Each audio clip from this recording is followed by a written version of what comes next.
ഞാൻ കുവൈറ്റിൽ ഇത്രയും അടിപൊളിയായിട്ടുള്ളൊരു വ്യൂ ഞാൻ കണ്ടിട്ടില്ല കേട്ടോ. ഇത് ഓവർ ഹൈപ്പ് അല്ല, ഞാൻ നിങ്ങൾക്ക് കാണിച്ചു തരാം. ഈ ഒരു വ്യൂ നോക്കി നിങ്ങൾ.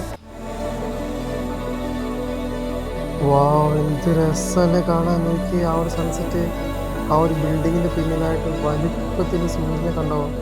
അപ്പോൾ നമ്മൾ ബോട്ട് റെന്റിന് എടുക്കുന്ന അവിടെ നിന്നാണ് സിൽസൺ കാണുന്നത്. ബീച്ചും അവിടെ കുവൈറ്റ് സിറ്റിയുടെ കാഴ്ചകളും. അങ്ങനെ നമ്മൾ ഈ കാണുന്ന കൗണ്ടറിൽ നിന്ന് ടിക്കറ്റ് ഒക്കെ എടുത്ത് നമ്മുടെ ബോട്ടിന് വേണ്ടി നമുക്ക് വെയിറ്റ് ചെയ്യാം കേട്ടോ. ഇതേ നമ്മുടെ ബോട്ട് പയ്യെ വരുന്ന നോക്കി. അപ്പോൾ നമ്മൾ ഈ ബോട്ടിലാട്ടോ കയറാൻ പോകുന്നത്. നോക്കി, അടിപൊളിയല്ലേ. ഇതാട്ടോ നമ്മുടെ ബോട്ട്. അങ്ങനെ നമ്മുടെ ബോട്ട് സ്റ്റാർട്ട് ചെയ്യട്ടോ. നമ്മളങ്ങനെ നമ്മുടെ റൈഡ് തുടങ്ങി. അടിപൊളി. ആക്ച്വലി എനിക്കിത് എക്സൈറ്റ്മെന്റ് കൊണ്ട് എനിക്ക് എന്ത് പറയണമെന്ന് അറിയത്തില്ല കേട്ടോ. ഇത് നമ്മുടെ ബോട്ട് ഓടിക്കാൻ ചേട്ടനാടെ. നല്ല അടിപൊളി സൺസെറ്റ് കാണാൻ പറ്റും നമ്മൾ നോക്കി. വാവ്, അത് നോക്കി, സൂര്യൻ ഇങ്ങനെ അസ്തമിച്ച് വരും കേട്ടോ. ആ ബിൽഡിങ്ങിൻ്റെ പിന്നിലൂടെ നമ്മുടെ കുവൈറ്റ് സിറ്റിയുടെ കാഴ്ച കേട്ടോ കാണുന്നത്. ഒരു കേടിക്ക് ഇത്രയും അടിപൊളിയായിട്ടുള്ളൊരു കാഴ്ച നിങ്ങൾക്ക് കാണാൻ പറ്റില്ല കേട്ടോ. ഞാൻ കാണിച്ചില്ല.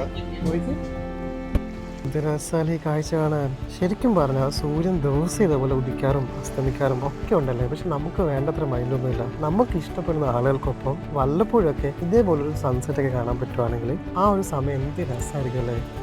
ഒരു കേടി ഉണ്ടെങ്കിൽ കുവൈറ്റിൽ നിങ്ങൾക്ക് ഞാനിപ്പോൾ അനുഭവിക്കുന്ന ഈ ഒരു ബോട്ട് റൈഡ് കടലിൽ 20-25 മിനിറ്റ് ആസ്വദിക്കാം കേട്ടോ. സൺസെറ്റും ഒക്കെ കണ്ടിട്ട് നോക്കി. ദൂരെ നിങ്ങൾക്ക് കുവൈറ്റ് സിറ്റിയുടെ ബിൽഡിങ്സ് ഒക്കെ കാണാം.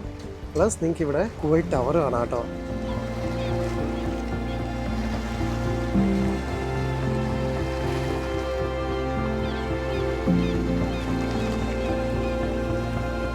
എൻ്റെ ബാക്ക്ഗ്രൗണ്ടിൽ കാണുന്ന വ്യൂ കണ്ടില്ലേ, അടിപൊളിയാട്ടോ. എനിക്ക് ഭയങ്കരമായിട്ട് ഇഷ്ടപ്പെട്ടു. സൂപ്പർ എക്സ്പീരിയൻസ് ആണ്. ഒരു 20-25 മിനിറ്റ് നിങ്ങൾ വൈകുന്നേരം ഈ ഒരു സമയത്ത് വരുവാണെങ്കിൽ അടിപൊളിയായിരിക്കും. നോക്കി, ഒരു സ്പീഡ് ബോട്ട് പോകുന്നുണ്ടോ.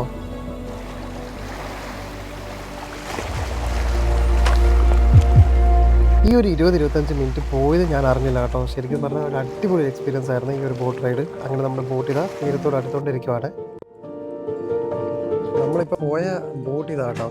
ഇതേപോലത്തെ 3 ബോട്ടുണ്ട്, പക്ഷേ ഉള്ളതിൽ ഏറ്റവും ബ്യൂട്ടിഫുൾ ആയിട്ടുള്ള ബോട്ട് ഇതാണ്. അപ്പോൾ കുവൈറ്റിലുള്ള ആളുകളാണെങ്കിൽ 1 ടൈമെങ്കിലും നിങ്ങൾ വന്നിട്ട് ഈ ഒരു ബോട്ട് റൈഡ് എക്സ്പീരിയൻസ് ചെയ്യണം കേട്ടോ. ഇതിൻ്റെ ലൊക്കേഷൻ ഞാൻ ഡിസ്ക്രിപ്ഷനിൽ എന്തായാലും പിൻ ചെയ്തേക്കാം. It's Travelolly signing off. See you in the next video. Until then by.